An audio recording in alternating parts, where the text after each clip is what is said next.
अच्छा कर लेंगे।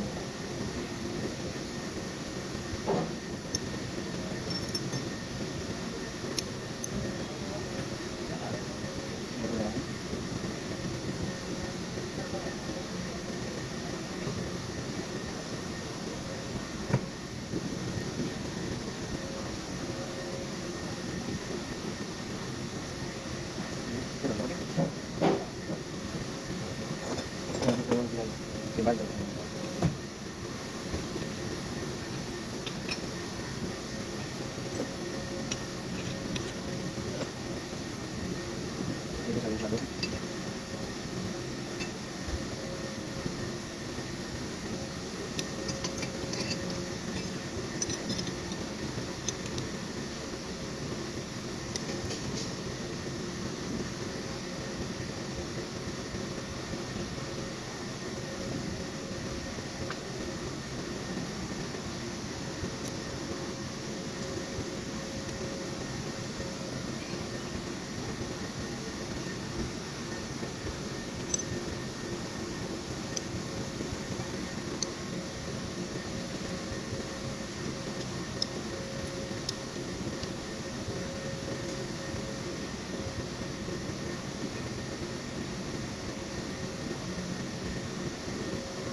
देखिए निशान है, ये इसको छोटे निशान समझते हैं।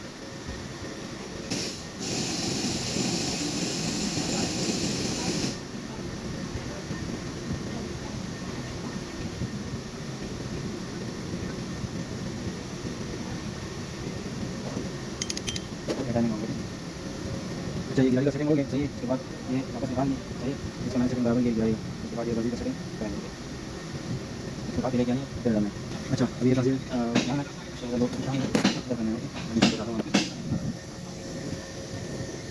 ठीक है। यहाँ ये इसको डालना नहीं दिखाएंगे तो ये बॉर्डर नीचे निकाल